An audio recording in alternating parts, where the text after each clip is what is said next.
Hello, everybody, and welcome to another The Builders. Today we are joined by Isioma Utomi. So close, I so almost, close. I was so close. Welcome to the show. Thank you so much, Matt. No, I always said that my name is a natural icebreaker, Isioma. Just trying to get all the variations of it is always fun. Yeah, yeah, and I even had it like the notes on like an EC, and then I still messed it up. So, it's It's all good. all It's a good. nice icebreaker. Here we are. Indeed. We're laughing already, which is good. So, you are the CEO of Catalyst, Mhm. Catalyst Experience Solutions, something like that. Yes. And you like to help people succeed and transform and do all good things in the world. So, do you want to take a minute or two just to explain a little bit, more specifically in your own words, what you kind of do? Sure, I'd love to. And thank you. So, yeah, in my line of work, I'm a leadership development consultant, and I love helping leaders and organizations really think about what makes people successful in their organization. So we really think about how we can transform how they work and how they win. And I have a very, very lovely long story as to how I got here. But in the end, it comes down to my love for helping people succeed at work. I'm very passionate about that. And in this line of work, I get to do that with both team leaders and organizations as a whole. And I love it. Great. It's always good to do what you love. But you're doing it right. So, Yay. okay, well, so now let's get into the origin story a little bit because that's what Mhm. when I have somebody on for the first time, we like to learn a little bit about you, where you come Mhm. from, what you've been doing in the world for the last few decades or whatever. You can go back as far as you want. Mm. Basically, what shaped you, and what kind of made the person we see today on camera or on audio. And yes, so with that, I'll throw it to you and just tell us a little bit about yourself. Sure. I was trying to decide what to start from, like my childhood, but let's start more so in my early days of my career. And Gotcha. so I started out my career as an engineer. I studied mechanical engineering in college, and most of my early career is in manufacturing. And I worked in process improvement. Basically means that my work was around efficiency, helping reduce waste, finding opportunities to create revenue. And in that line of work, I found that I really love running projects where we would see like the outcomes. Yes, we'd make monetary outcomes. They're like, yeah, we saved this much money, or, we were able to grow this much. But I found out in that line of work that my favorite aspect of the work was really how it transformed the way people were doing their jobs. They'd go from being stressed about delivering reports late because these things were not working on time to, oh goodness, I was able to do this, in the time span, delivered, I look good with my bosses. And that really, really kind of inspired me to pay a lot more attention to leadership development and really think about what are the factors that go into helping people be successful in their roles. And so that hence began my transition into the Well, right leadership away, development.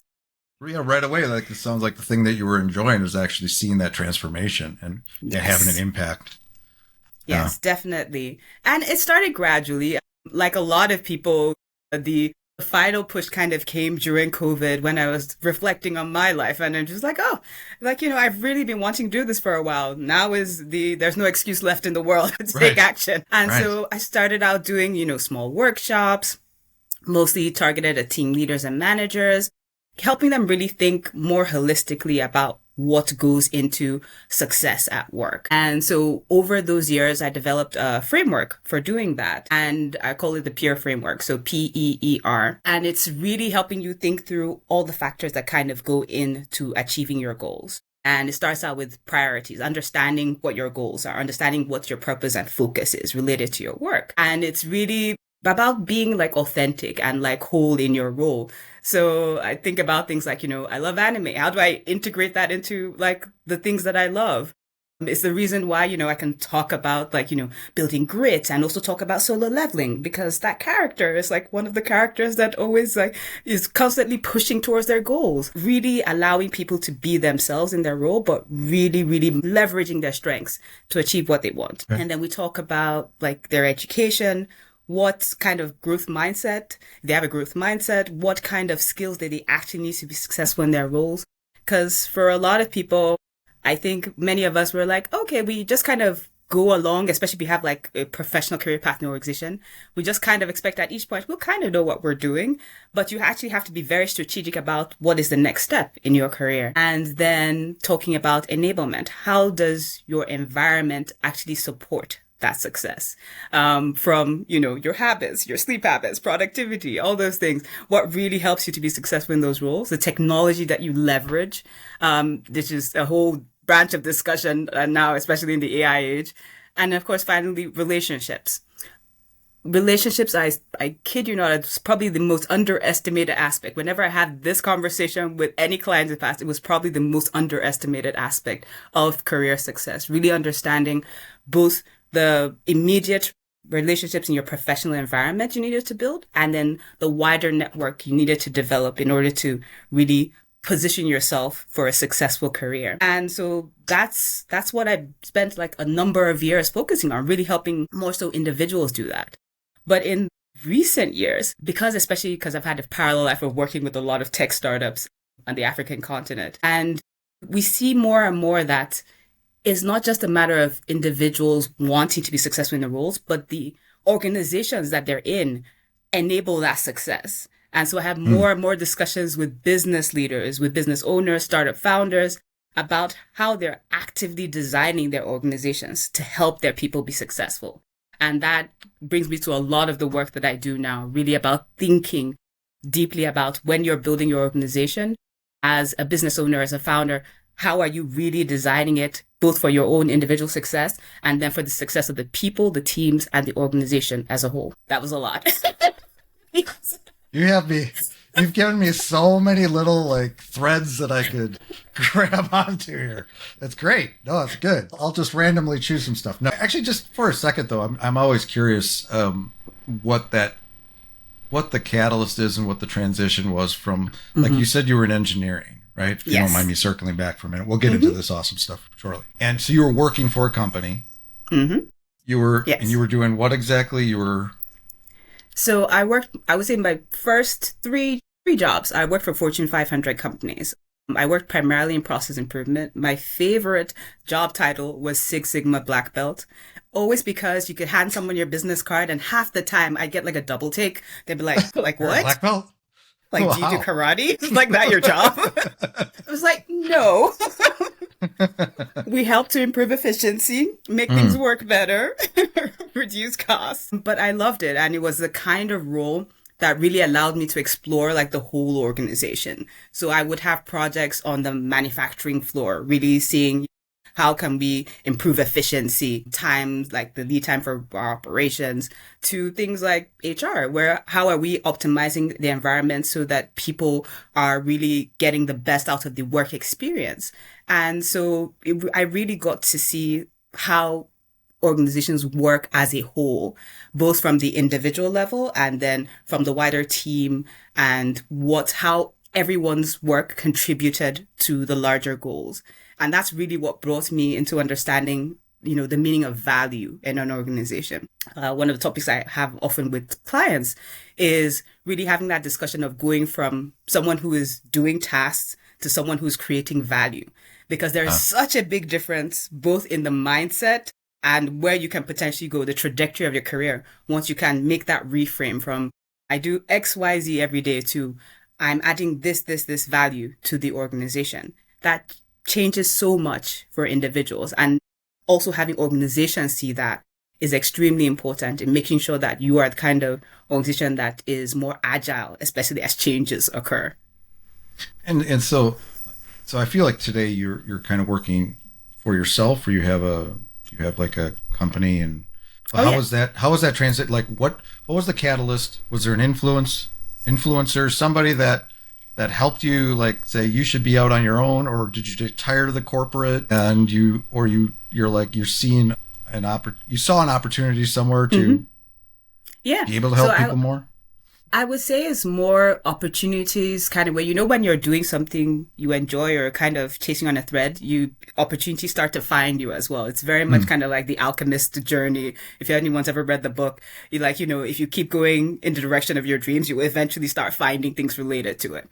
And so, in my work, as I was, doing process improvement and really understanding, just the kind of impact I could have on individuals in the course of my work, I started seeing like, there were opportunities in leadership development I worked primarily in Nigeria at the time, and then really looking at my environment, and there were so many challenges around employability, people trying to find new opportunities. So that's kind of triggered the transition into doing that. It happened that I started working for a foundation at the time that focused primarily on employability for youth and underserved communities. And it was such an eye opener, again, to what are the factors that really help people be successful in their roles. And that really, really kicked off the movement into leadership development. And again, like I said, during COVID, that's when I really got inspired to start my own business around it, really focusing on helping people identify those factors that to be successful. So the origin was really like career growth. What are we going to do to be successful in our roles? And then how I could support people in that. Nice. So around COVID, you were at home, you weren't working. Yes. Like many of us. I need to do something. What can I do from this chair right here? Yeah. And how did you start the business? Did you know people that helped you? You're already involved with groups and stuff. Mm-hmm. Did you have like a kind of a think tank or people that were helping you kind of formulate this idea? Where did the idea itself come from, and then how did you shape it? Did you what do you see yourself? Did you start by yourself, and then did you hire anybody? Or just how did that look? I'm curious. Yeah. No, I love these discussions because they help you like really frame how these stories started out. But really, it was me in my room thinking about my life and existence and like what value am I adding to the world. And so I thought, what's the easiest way to test something out? Like do a course. And I was thinking, what can I do in a relatively short scale that wouldn't be extremely stressful for me at the time? I was like, I could run a workshop. We could do that. It's like maybe 2 or 3 days, and let's see how people respond. I'm blessed to have a very good network. And so literally I put it out in a couple of like WhatsApp groups of like, I'm doing something for managers and team leaders, if you know people that might be interested. And I got people that were interested. So I was like, crap, now I actually have to build this.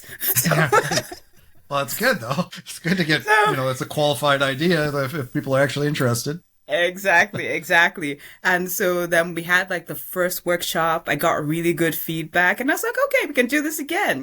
And so literally the whole business started with just me in front of my laptop and these little 2 to 3 day workshop talking about, how people can think about like their career growth. And that continued for months at a time. I really did not fully pull the trigger for like almost a year. And then it was after that, I thought like, okay, like this actually, like I have some traction, we have proof, and we're now getting like corporate clients who are doing this for their teams. I was like, okay, now we need to take this seriously.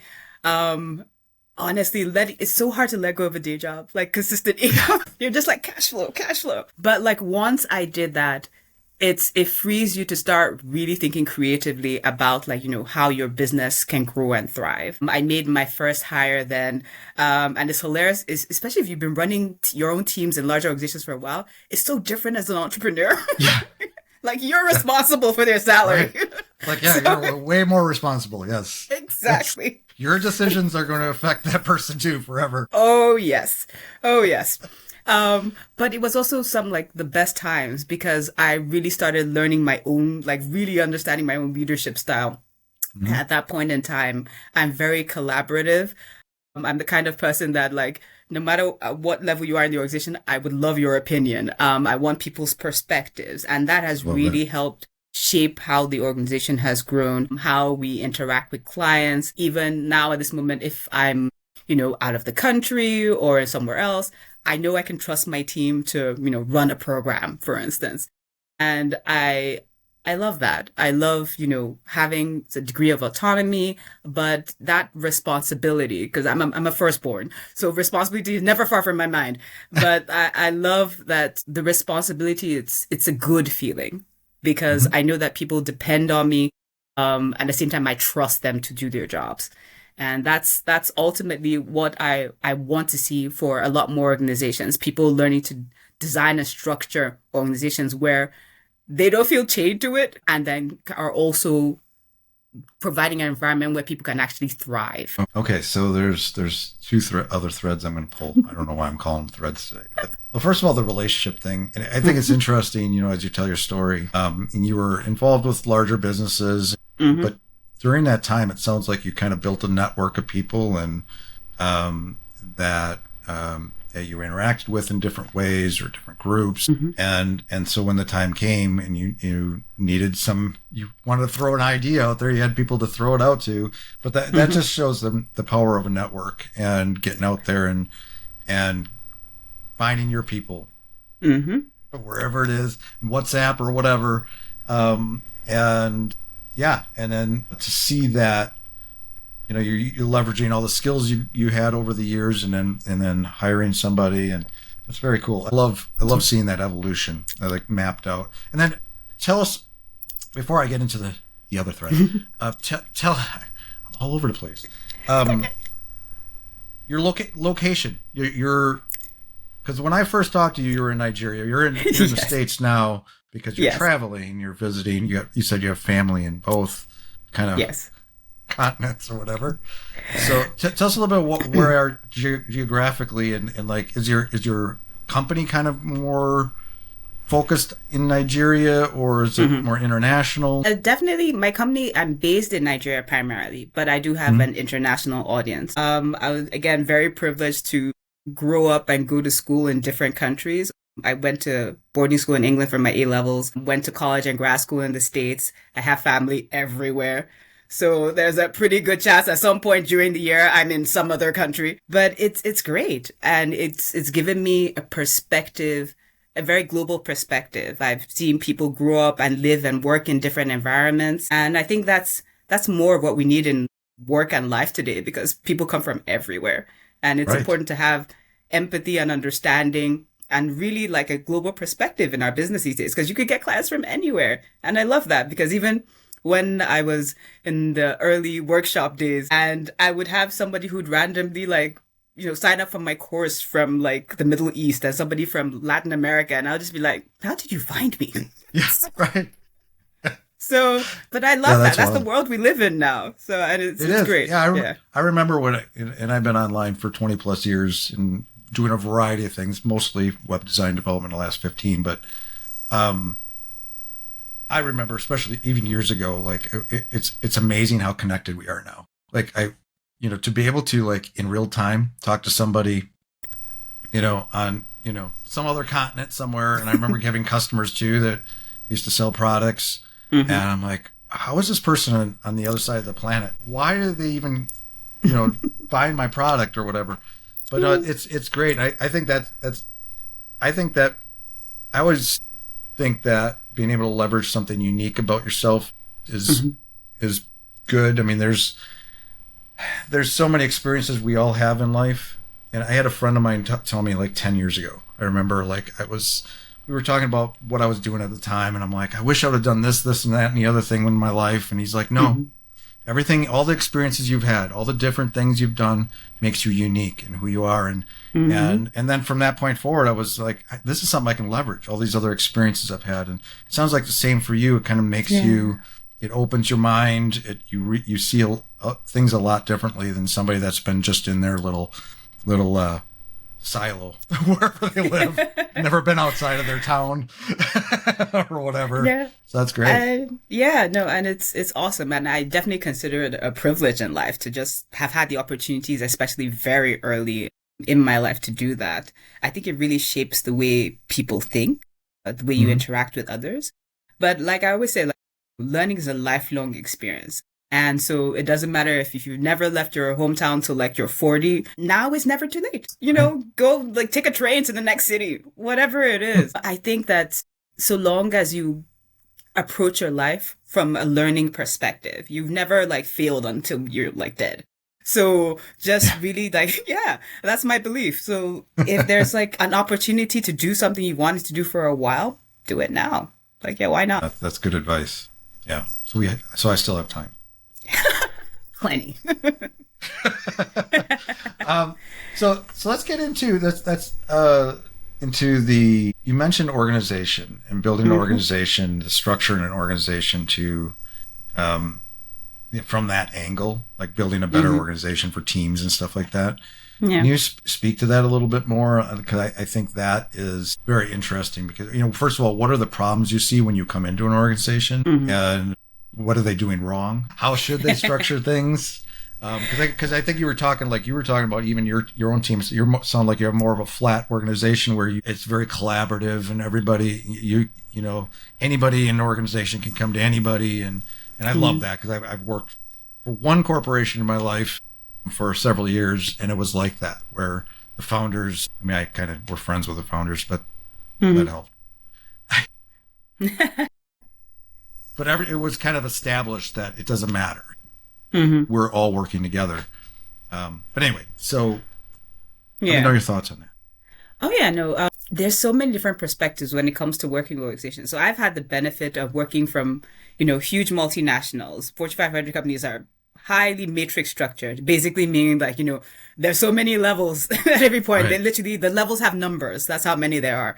And going from that to also working with a lot of startups who usually start out with like, just 2 or 3 co-founders, and every decision is made in like consensus, and you decide, you go and you take action immediately. And one of the things, because I've spent a number of years also, I always say I have a parallel life in the African startup space, because I've been supporting startups for a good while, even as I was in my corporate career. And in that space, I've seen startups have that point where they're struggling, especially from when they're going from a lovely, relatively flat organization to now having levels. And as you're scaling, it's inevitable. You have to create an organization to support the business that you're getting. And you see them, the habits and the practices that might have worked well when there were just 2 or 3 people making decisions don't work quite as effectively when you have like 20 people, 50 people, and definitely not 100 people.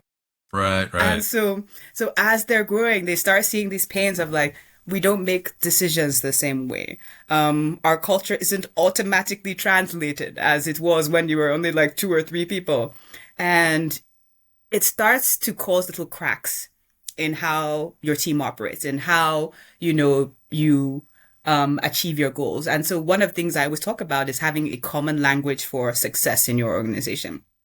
And this happens a lot, especially as you're expanding. When you're just co-founders, you were all aligned in what you were doing when you showed up. But as you grow, you start bringing in new people who might have different perspectives from different environments, from other workplaces.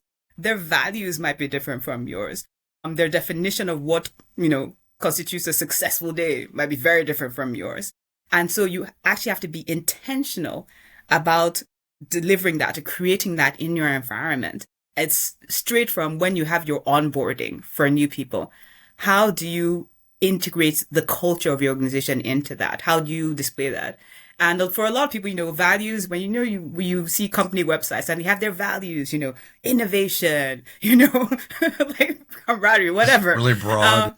Exactly. It's like very broad.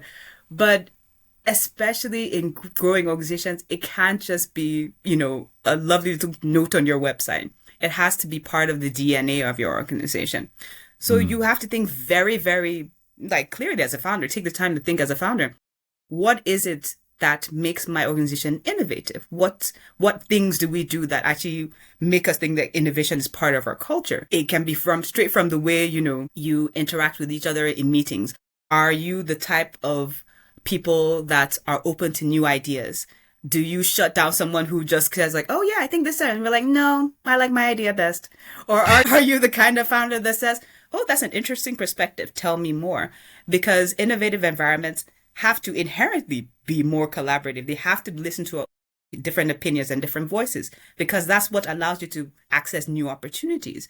You have to be iterative and experimental by nature. It doesn't mean that you're experimenting every single day as you scale, but you also have to have the culture that supports that. If somebody wants to try something new, do you have capacity for that? Do you give them a sandbox to play in where they feel relatively safe and they know they have guardrails, but at the same time gives them that space to explore and bring back something new to the organization? And so that actually has to be intentionally thought through. And that's part of the work that I do. with leaders. Yeah, that's actually, it's interesting. Yeah, you don't think about that, the size, especially if an organization is growing. I remember the small corp that I worked for like 3-4 years.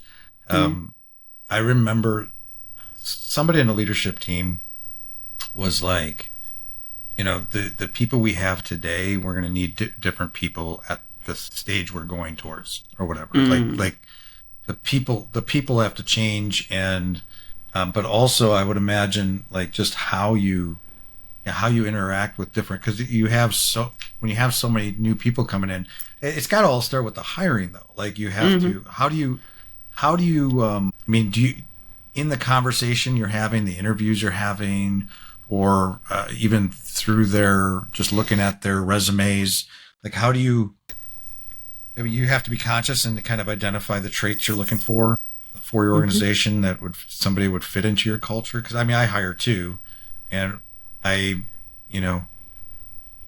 feel like I've been very lucky. I don't have a large organization, so we're still pretty small. But it is really important that there's certain things that I care about that is probably a reflection of me having a good time, being happy, enjoying your work, things like that. I want to see that within the team. I don't want but does it start with the hiring, and kind of how can you speak to that a little bit?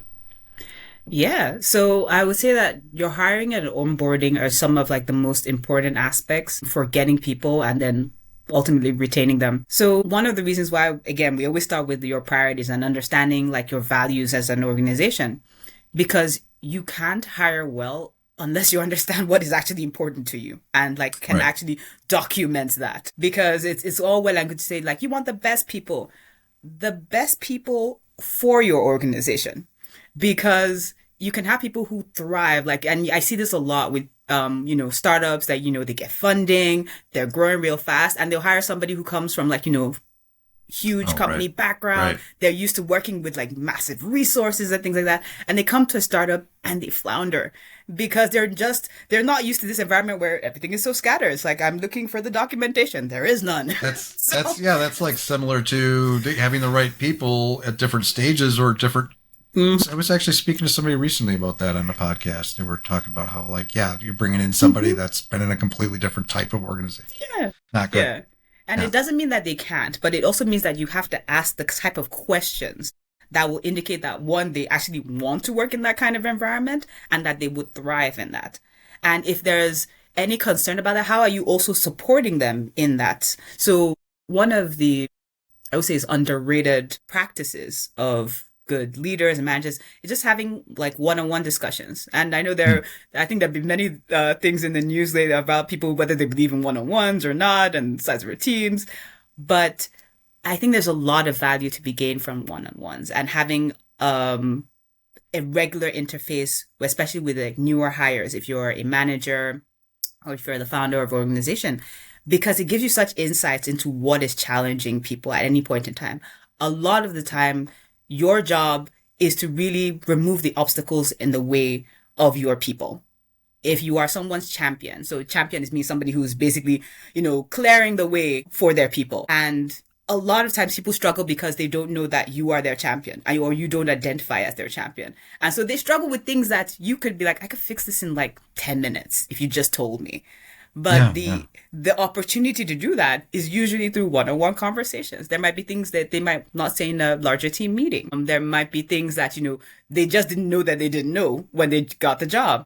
And so just giving that space to really check in with your people, whatever mechanism you use for that, however you check in with your people to ensure that they have the tools that they need to be successful. If after that, you're still having challenges, then you might have to have more of a sit-down conversation and see whether they're still a good fit for the role. Let's talk about one-on-ones. I don't think we've ever talked about one-on-ones in detail, because this is something I also learned for the first time. It was about 10 years ago that I started working for this corp for 3-4 years. And that's where I'd never heard of one-on-ones before. Suddenly I was doing one-on-ones. People were doing one-on-ones with me. So I kind of established the benefits of it and how they're kind of structured. And then I've carried that into my agency today. And although I've been a little lax on them lately, but for But I found for me that especially new hires, or at least in the beginning, it's really important because it's an opportunity to forget about projects and what you're working on and really get to know that person and let them have an opportunity to open up, and it allows you to build a different kind of relationship. Let's speak to that a little bit. Your experiences with that, and first maybe define what they are a little bit for somebody that might not know, like I didn't know 10 years ago what they were. No, it's perfectly fine. And I think especially entrepreneurs who are entrepreneurial from the beginning and have started their own business maybe straight out the gate, it's a practice that maybe more people who've worked in a corporate environment are familiar with. But one-on-ones are basically like taking time aside to have conversations with an individual who's a part of your team, typically a direct report, someone who, you probably have conversations with on a daily basis. You're talking about the work, but you don't really sit down properly to have a full-on discussion about what is helping you be successful in the role. And so that my perspective on one-on-ones is really about helping people identify what it is they need to be successful in the role, identify any roadblocks that you might have to remove, and then also building the relationship with that person so that should anything happen, you are in the loop. Because that tends to be, again, I always come back to how important relationships are in any professional environment. Because you don't have to be BFFs, you don't have to be the best friends and know every single thing about their lives. But it's important to know what is contributing to their level of attention, their level of focus at work, and more importantly, how you can help that process. I think a lot of people assume when you hire somebody like, we're giving them the work just so we don't have to do it anymore. Yes, you're delegating it, but you're still responsible right. for the work in itself. And so you have to kind of have those discussions with people to understand, okay, this is going to affect both of us. And so therefore, I'm going to do my best to ensure the environment gives you all that it needs for you to be successful in that role. Whether or not they do it is up to them ultimately. But you, as, the founder, the business owner, ultimately want that person to be successful. That's you are investing in them. So you definitely want them to be successful.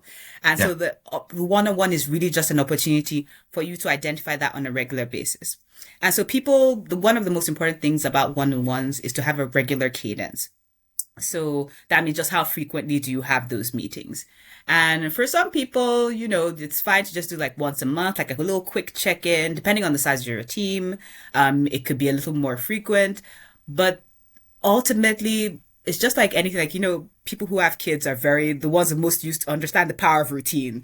Like, if we check in at a particular point in time, you have bedtime at a particular time, you do things at a particular time. Your employers are not kids. But routines are extremely important. And so if somebody knows like once a month, we're going to have a check-in, they themselves start thinking about what are the things affecting my job right before the check-in. And so it definitely helps them to be in the frame of mind where they can bring up the things that are challenging them, and are ready, to share those opportunities. And just like most relationships, these things take time. There's some people who are, more exuberant and more eager to share from day one. Right. And then there are others who, take a little time to be drawn out. But having that regular cadence helps in terms of like, I know you're going to be there. You yourself are accountable. So if this person is going to be meeting with me every month, okay, we actually have to start thinking about the things we'll be saying at this meeting. And so I think just creating an open environment where people have psychological safety, and it's a very popular phrase, but it's a very true phrase, really creating an environment where people feel safe, that they can say what is really impacting them in the role, what their challenges are, what they would like to see, because I think that's something that people don't share often enough, and that you also give them that space. You listen without judgment, and you give them that space to speak, and then you also say, okay, great, this is what I'm hearing from you. You repeat it back in your active listening. You repeat it back, you summarize it in your own words. Confirm that is what they're actually saying. And then you can now move forward and say, okay, these are the things I can support you with. These are the obstacles that I can remove from your path. And then there might be certain things that maybe you don't have control over. It might be an external factor. The economy sucks. This is why we're fighting hard to get clients. And then you can just empathize. a lot of times people talk, they just want to know you're listening. You're not going to solve the problem for them. They just want to know that you're listening. And so just creating the space to do that, I think for many organizations, especially businesses that are scaling, it just provides that little glue that holds people together, even when, things aren't going great as a whole, or you're experiencing challenges or experiencing change. If somebody knows that I can rely on this person, like even if I don't see them every single day, I don't talk with them every single day, but I know this person actually wants me to be successful in this role, it does a lot towards the overall success of a group or a team. Yeah, I think, we're all humans, and we need to, I think it's kind of a two-way street, right? So when someone has a one-on-one with somebody, you're maybe they're reporting to you or whatever, but you're getting to know them, and you're able to, have them open up and talk about things they normally wouldn't talk about in the context of day-to-day work. And you get to know them, you get to know their situation.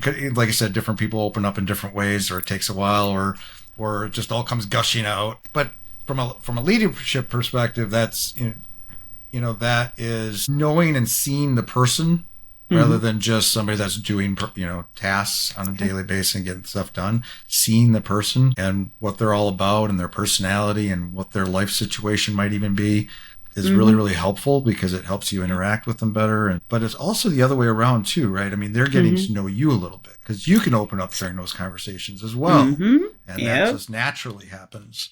And so that bond happens.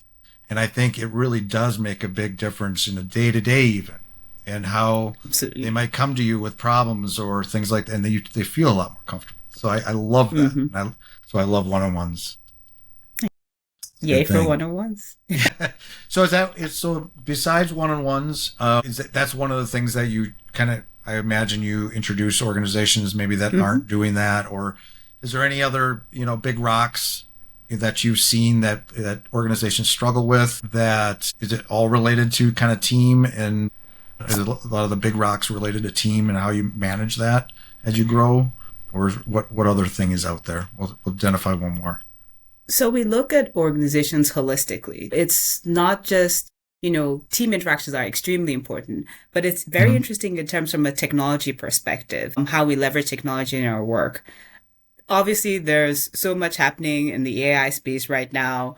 But one of the things I love is that we are now at a point in time where education, knowledge, learning can be personalized in a way that has never before been available in human history.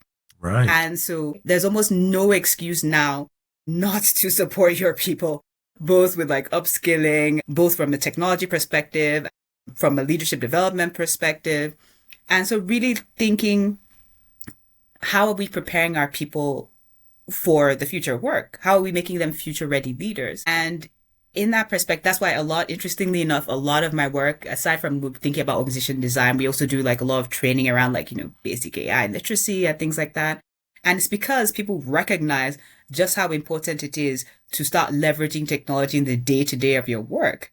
But conversely, the thing that I find so fascinating is because as we have this focus on technology, it also makes our human skills, what one of my mentors calls durable skills, it makes them so much more valuable, because now your ability to interact in first as those one-on-ones is such a highly regarded skill, because not everybody has that. Your ability to relate to others, to create an environment where people feel safe, to be able to motivate and encourage and coach, those are even now more valuable than ever before. So all this, the race towards technology is simultaneously emphasizing just how much we need those human skills. And so we encourage companies to think about both as they're developing. Right. I suppose it's very easy for an organization to be jump on this AI bandwagon and forget about the human skills. For sure. Yeah. Yeah. But it's very important not to. Yeah. Right. Well, and I think also just, I actually just had a conversation this morning with a developer I use that I didn't understand what he was asking at first. It was something about not being fired, but not, I don't know. I said, you're going to do this project. You're not being replaced by AI. That's what's his whole thing. And I said, it's not. I actually talk about AI quite a bit with my team, or will I tell them what I'm using it for, or how I'm integrating AI workflows and with my editor and tech stuff. And I talk about it. But what I said to him this morning was, it's not so much that people are going to lose their jobs because of AI, but the people that are using AI are going to be more secure in their jobs or whatever. The people are going to so that's why I encourage everybody to not be scared of the tech, but to use it. And I would imagine in organizations, it's really important to encourage that, and other organizations, not just mine, to encourage that. And it's not a scary thing, and it upskills them and it prepares them for the future. Because the future, this stuff's not going anywhere. It isn't. And you're absolutely right. I mean, we have people who are on various extreme ends of the spectrum who think I can either completely ignore AI, or the other end who think AI is going to be Skynet and the end of the world. Yeah. And so my perspective, and the way I encourage a lot of people to think of it, is as from a point of augmentation, how we can leverage it to help us do the work that we are already doing better, more efficiently, taking out the aspects we might not like as much or take more energy than we need. It's nice to think of it, if you want to think of it visually, think of it like having a bionic arm, and you have to do a lot of manual labor. You are you're doing the work you've done before, but you have so much more leverage, so much more power to work with. And so I encourage people to look at it from that perspective. And you're absolutely right. People who are leveraging AI have the advantage at this point.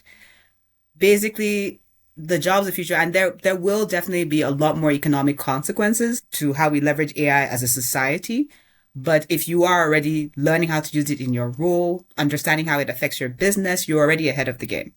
So I think it's very important for us not to just, look away and pretend it's not happening, but really think about, how can I leverage it in my role? How can I leverage it in my business? How is it impacting my community? So the more we can do that, the more prepared we are for this AI-powered future. Yeah. Exciting times. Scary on one hand, but I think if you leverage it and not worry, well, even especially being in tech myself, for a while it was like, oh my gosh, in a few months am I even going to have a job? But we're learning that it's not quite that good yet. It's not. There's a lot of scenarios where you can't use it, or you work side by side with it.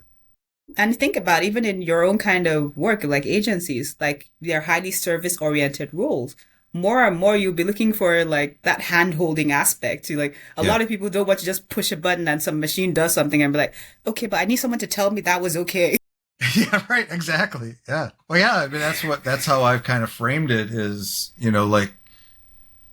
business owners haven't changed. A lot of business owners, they have their thing, they have their craft, they're out there selling, they're out doing their thing. They want somebody else to take care of the tech. And so they still need that person to work with the AI. They're not going to do it. The business owner isn't going to suddenly be like, oh, now I can just program this bot to do stuff for me. No, they're going to need somebody to program the bot or do the work alongside it. So it's important how we frame things. But I think, it's going to be disruptive, but I think if you stay up with the technology and you anticipate it and train your team and train yourself to adapt, I think that's the way to go. Yeah. So Isioma. Yes, Isioma. Got it. This has been a great conversation. Can you, if somebody wants to learn more from you, reach out to you, where do you hang out on the World Wide Web? Where's your website? Where can they learn more about what you're doing and all that? Sure. You can find me and more information about me on my website, which is my name, isiomautomi.com. You can also find me on LinkedIn. I hang out there all the time, so feel free to send me a DM and let me know you heard about me through Matt. I'd love to chat. Awesome. Sounds good. Well, that's it. We're done. We're out of here. Yay! Until next time, thanks for joining us. Thank you for having me. Thanks for tuning in to this episode of the Builders Podcast. One more quick note about our sponsors. At Unified Web Design, we're passionate about doing better together, partnering with agencies and businesses to deliver exceptional web design, development, and ongoing support. And UnifiedLabs.ai is where we explore smart, practical ways to integrate AI directly into your website and e-commerce flows. From intelligent chatbots to marketing automation to back-end reporting, all with a strong focus on user experience and making your systems work smarter. If you haven't already, subscribe or follow to stay updated on future episodes. And if you enjoyed today's conversation, sharing it with someone who might benefit helps us grow this amazing community. Until next time, keep building smarter, bolder, and with purpose.